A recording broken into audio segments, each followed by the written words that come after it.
নায়ক তো অনেকেই আছেন, কিন্তু মহানায়কের মতো সেই শূন্যস্থান পূরণ করার মতো কেউ এখনো নেই। উত্তম কুমার, উত্তম কুমারী।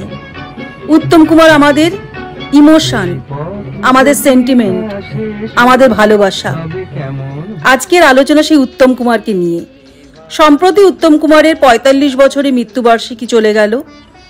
২৪শে জুলাই বৃহস্পতিবার রাত ৯:৩২ তিনি কলকাতার বেলভিউ নার্সিংহোম থেকে চিরতরে আমাদের ছেড়ে চলে গিয়েছিলেন।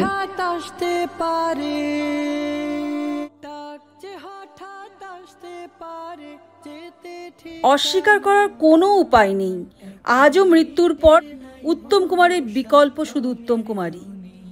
তিনি বাঙালি সহ সকলের কাছে মনের মণিকোঠায় সত্যিই ছিলেন, আছেন এবং থাকবেন। ছোটবেলায় মার সাথে উত্তম কুমারের মুভি দেখতাম।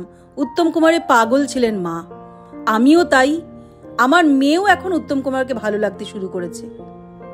এই প্রজন্ম তাকে মনে রেখে তার জন্মদিন ও মৃত্যুদিন শ্রদ্ধা নিষ্ঠা সহ পালন করেন, ভবিষ্যতেও করবেন। মমতা বন্দ্যোপাধ্যায়ের অনুপ্রেরণাতেই রাজ্য সরকারি উদ্যোগে শ্রদ্ধা জ্ঞাপন ও মহানায়ক সম্মান প্রদান করা হয়। নন্দন প্রেক্ষাগৃহে ৭ দিনব্যাপী উত্তম চলচ্চিত্র উৎসব হয়। এটা যদিও কোনো পলিটিক্যাল আলোচনা নয়, উত্তম কুমারের সম্মানার্থে তাকে আমার শ্রদ্ধা জানানো।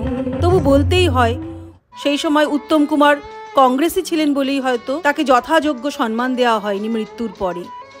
যা কিছু হয়েছে পরবর্তীকালে তৃণমূলের আমলে টালিগঞ্জ স্টেশনের নাম পরিবর্তন করে উত্তম কুমার, মহানায়ক উত্তম কুমার রাখা হয়েছে। মা মাটি মানুষের সরকার যা যা করেছেন তা অকল্পনীয়।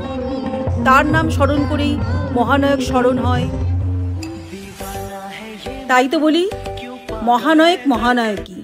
অনেক নায়ক আসবে যাবে, কিন্তু মহানায়ক আজও সেই জায়গাতেই আছেন, থাকবেন। তাকে আমরা কুর্নিশ জানাই, প্রণাম জানাই।